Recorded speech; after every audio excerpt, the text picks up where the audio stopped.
Welcome to one more edition of Politics and Right. I'm Egberto Willis, your host. Thank you so kindly for being with us. We are here with documentary producer Kevin Bowe. Kevin Bowe, I met Kevin Bowe at Netroots Nation. I believe it was 2019. How are you doing, Kevin? Well, I'm about as hot as I am last July. Oh, yes, it was hot. But you know, it's not Netroots if it's not hot. You know, even no, unfortunately, it's not Netroots it was right hot. now. You know, but thanks for having me on.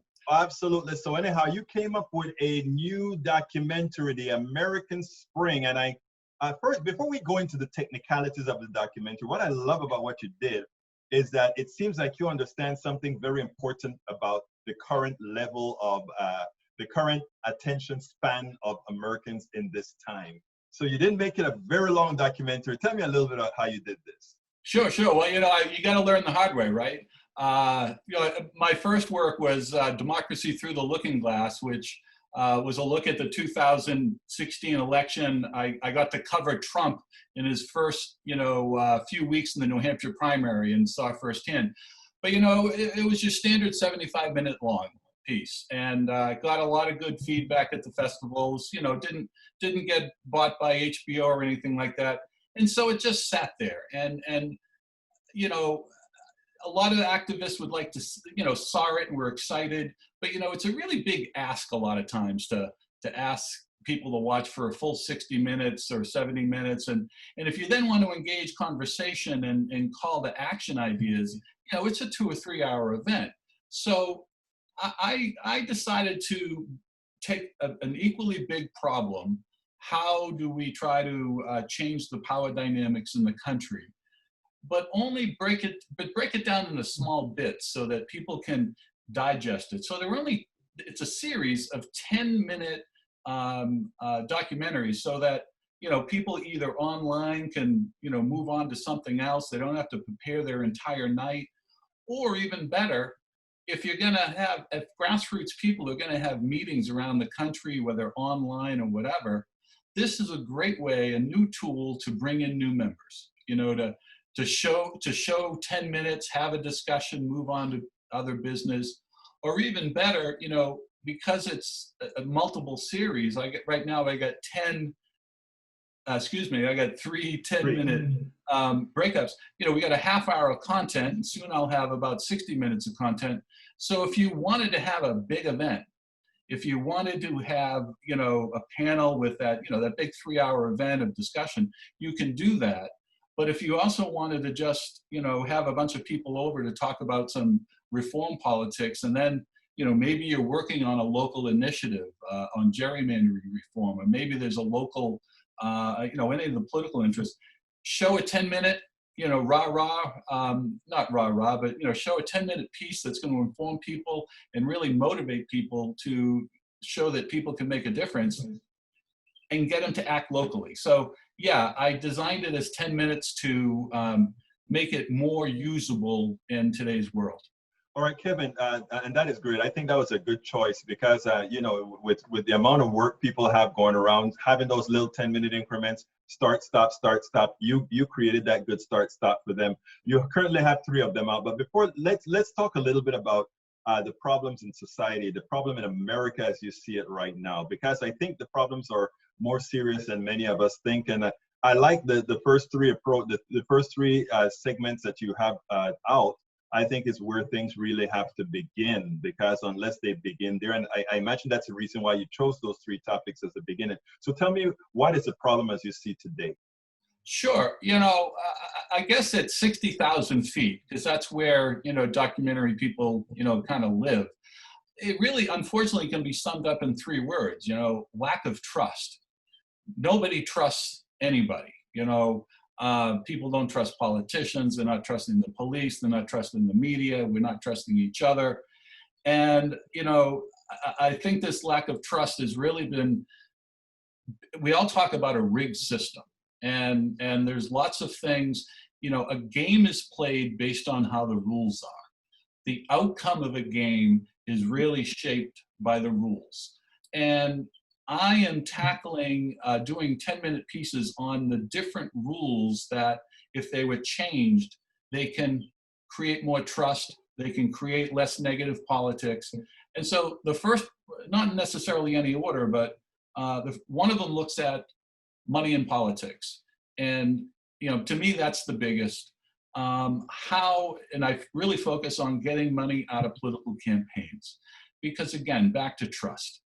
Everybody knows, or certainly assumes, that the politicians can be bought. And even if they can't be bought, the politicians have got to spend 30–40% of their time raising money. And so when we structure the rules of the game, where the way you get ahead in politics is just by, asking rich people for money, or worse, or not worse, or being a rich person with money, you change the outcome. You're only going to have people that are catering to special interests or are part of, the rich themselves. So we need to have public financing of campaigns to change the power structure so that more middle-class people, people of color, working class people can actually, afford to run a campaign. Because I live in Massachusetts, to run for the state legislature, just in the lowest state representative, that's $50,000. And state senate is $200,000. And then, many places around the country, we all know a congressional seat, you're going to have to raise $1 million, $2 million, minimum. So that those rules block out so many people. And if we could change those rules, we'd have a whole lot more people running for office, and we would be changing that power dynamic. So that's one of the subjects I looked at. It's interesting because when you talk about money in politics, we know about Citizens United and people calling money is speech. And I think how do you why is it that you can determine how much any one person can spend on any one election? I think it's important to note that a democracy requires that everybody participates, and money, that somebody's excess freedom can impinge on yours. And that's something that you're saying in respect to attempting to call money free speech?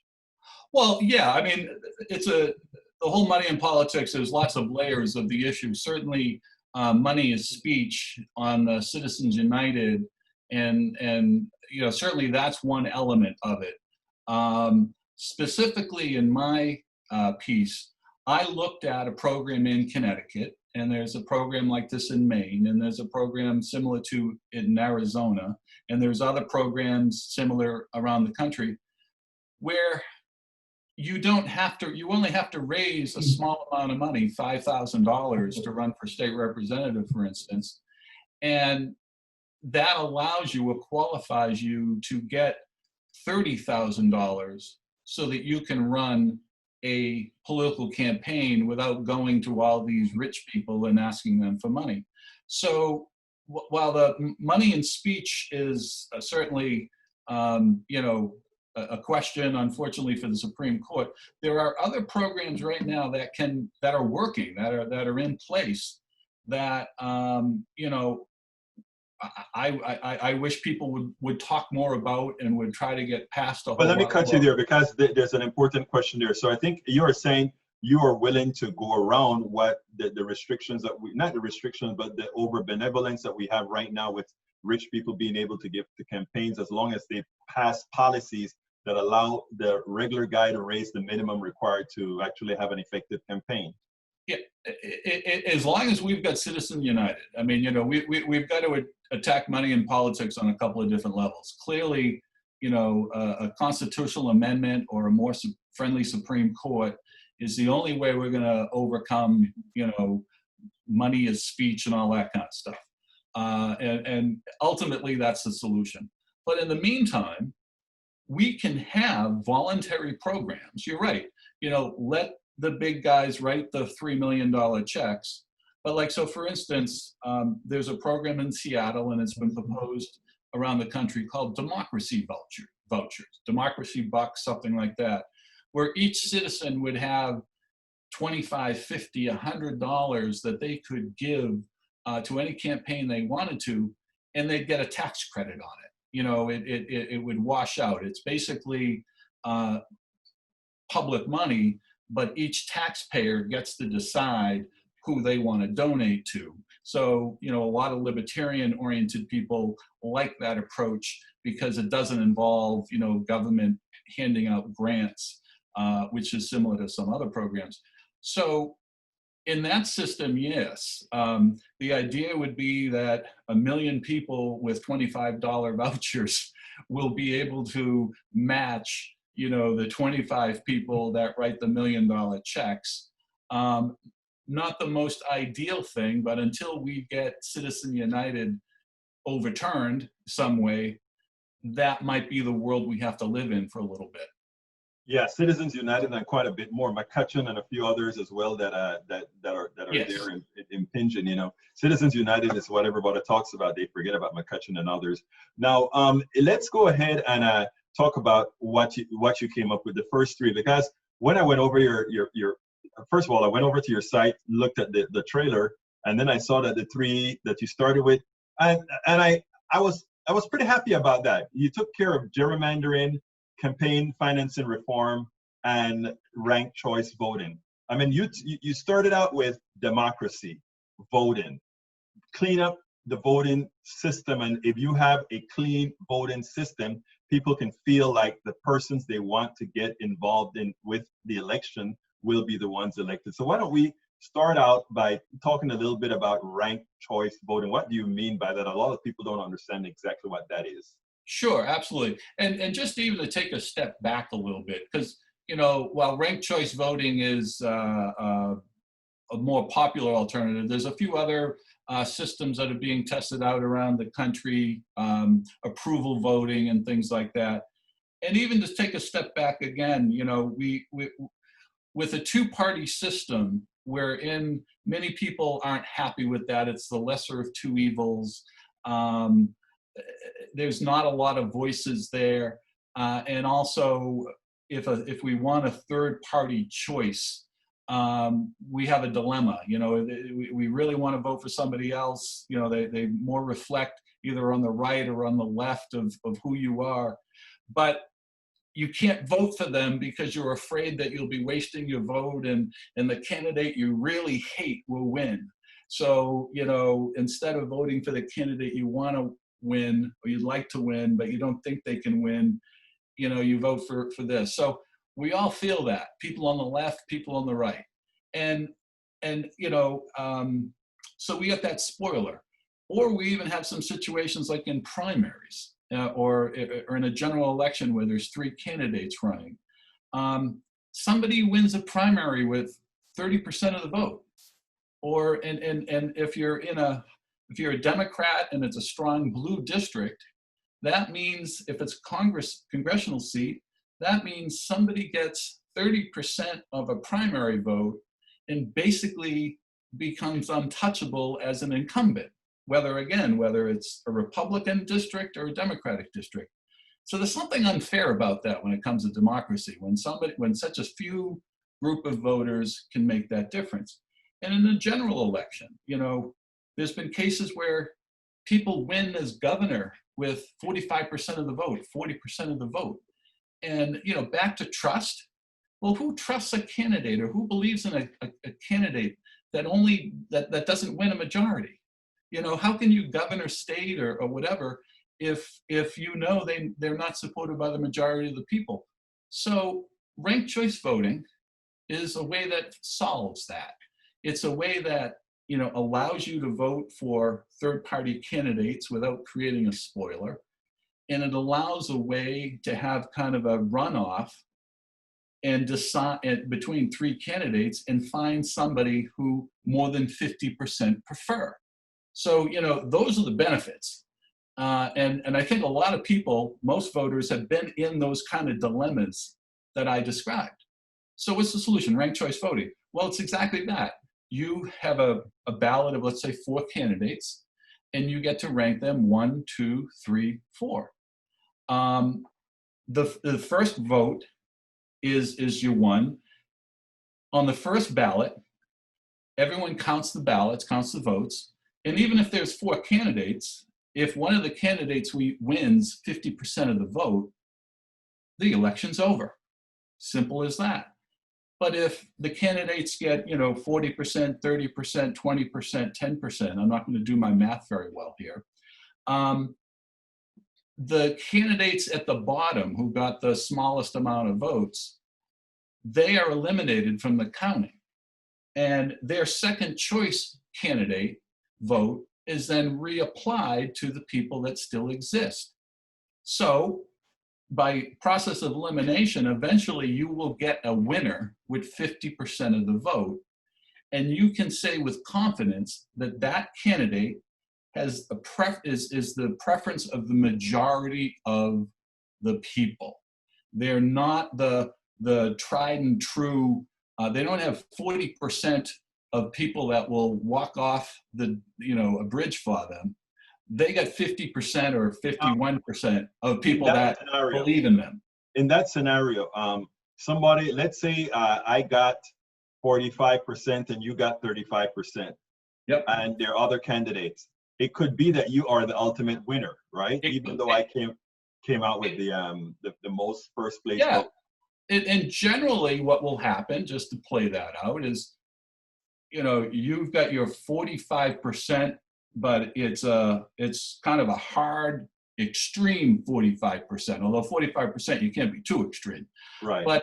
But the other, or you could be the more progressive, I could be the more middle person, and the two people below me might reflect me, Right. So those candidates would tend to support me as a second vote. And yeah, you might not grow your 45% because most of those other voters of those other candidates, they Right. like me better. And that's why ranked choice voting is so good, because you open that up maybe by design, because it's at this point, it's about, if we're running hard against each other and we know that we've got two other candidates that aren't going to get they're not going to win, but they're going to get a fair share of votes. You and I are going to try to appeal to their voters. You and I are going to maybe, it's a kind of a race. I don't want to say a race to the middle, but it's a race towards consensus. Actually, that is a better term, a race to consensus. Race to the middle is a terrible phrase, but race to consensus is actually what we are looking for. I'm going to use it because that's what it is. And I nothing to the middle. Nothing to the middle. that calls for no action, no moving forward, But and the positive thing about this ranked choice election, again, it could go to the advantage of anybody, either conservative or liberal or moderate, depending on the dynamics. Right. So, if there's many cases where, well, the most famous case, of course, was in Maine in 2018, which is what my piece is on. I talked to voters, I talked to reporters, I talked to election officials, and I told the story of how it happened in Maine. But in the congressional election, there was 4 candidates running. And the top 2, of course, was a Democrat and a Republican. And then there was a Green candidate and an independent candidate. And because in a similar situation where the Republican got like 48% and the Democrat maybe got 44%, I know I have these wrong a little bit, but in the end, the Democrat took the votes of the Green and the independent. They were their second choice.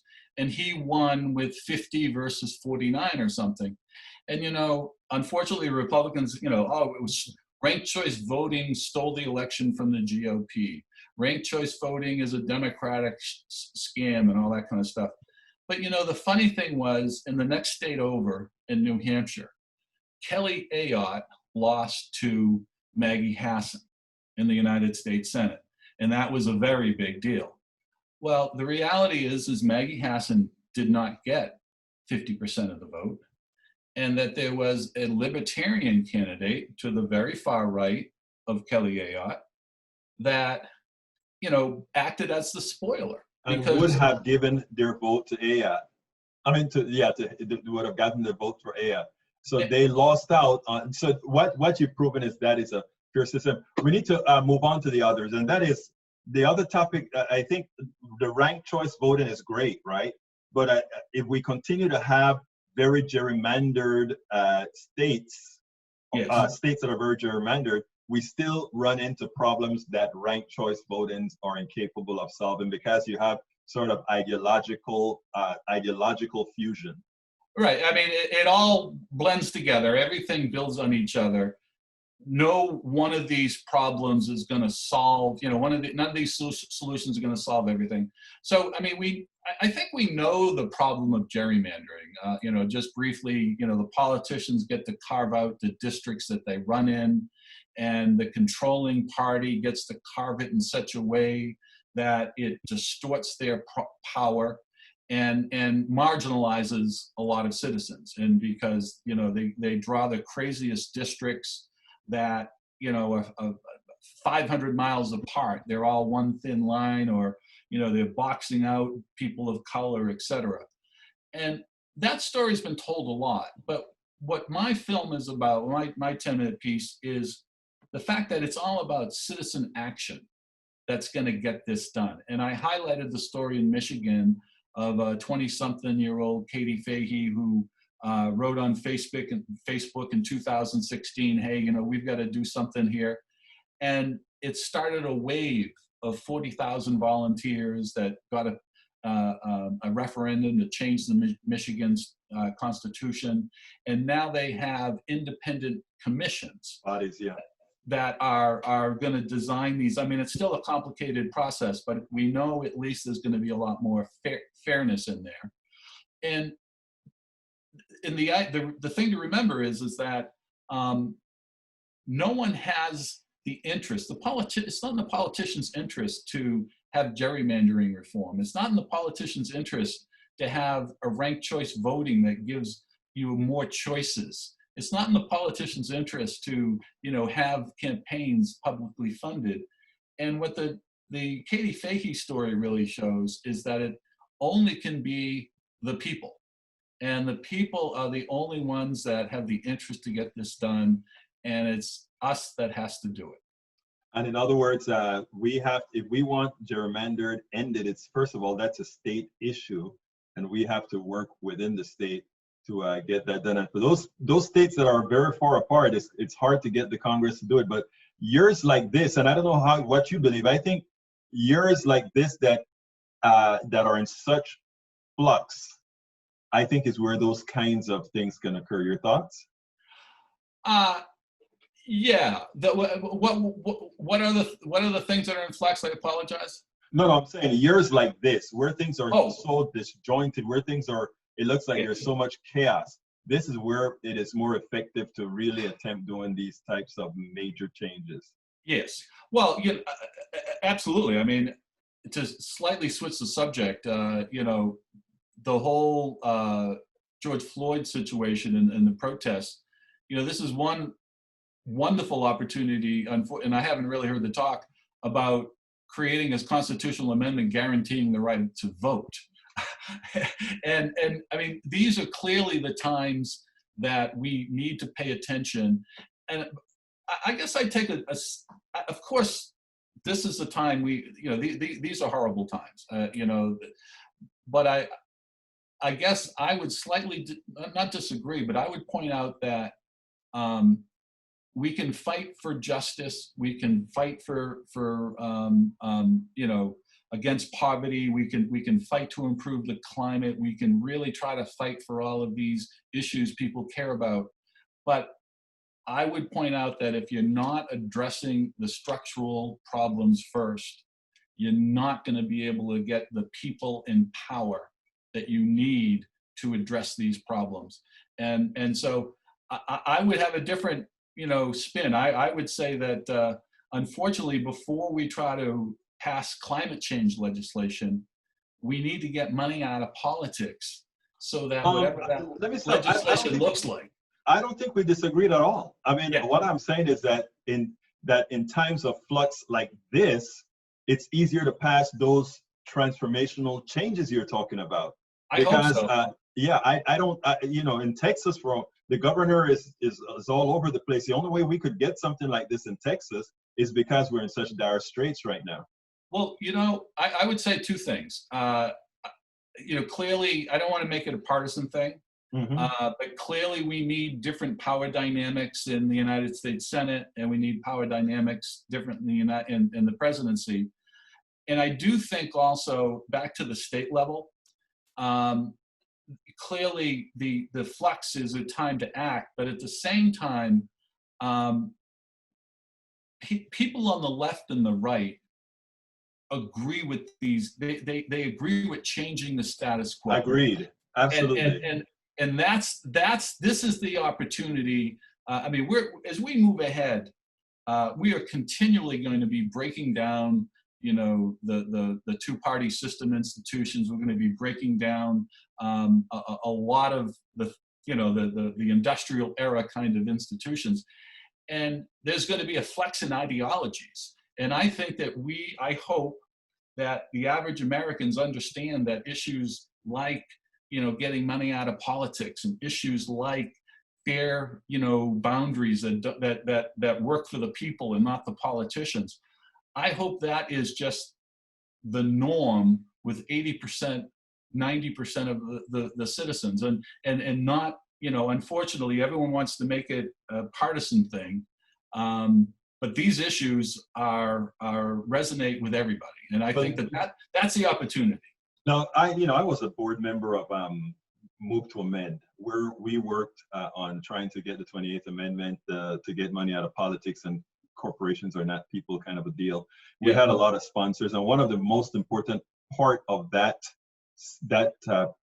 group, that organization, is that we were completely non-partisan in the way we right, handled right. the 28th Amendment, because it was important to bring folks of all sides into that domain. And I think we were very effective of it, and we continue to get sponsors.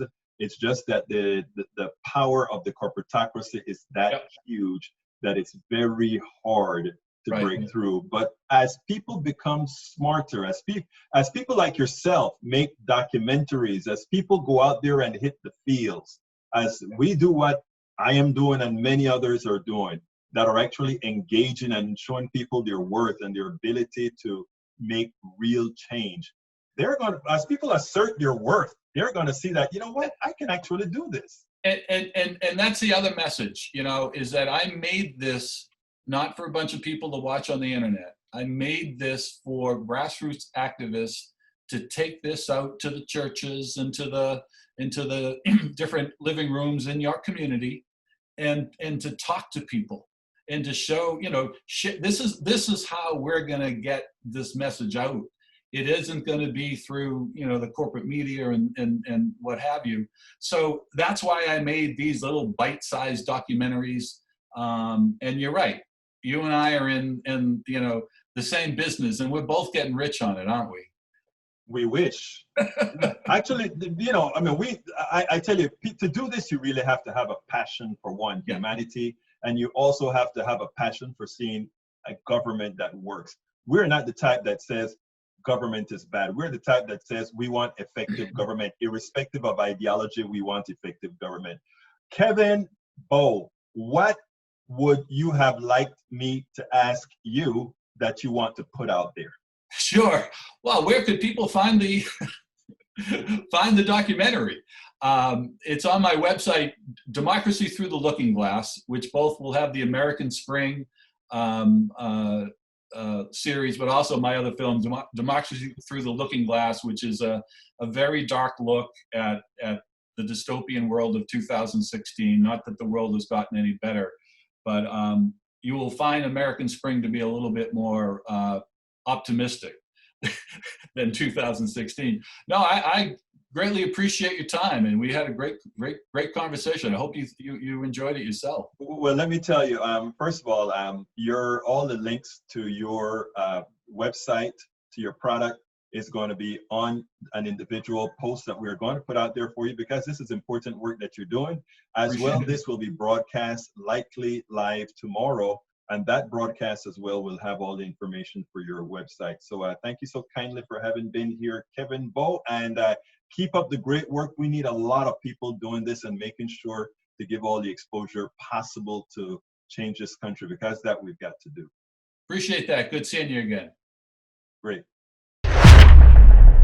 I'm Egberto Willies, host of Politics Done Right, an independent news program. I post several news videos of interest every day. I ask you so kindly to subscribe to my channel, and please leave me some comments.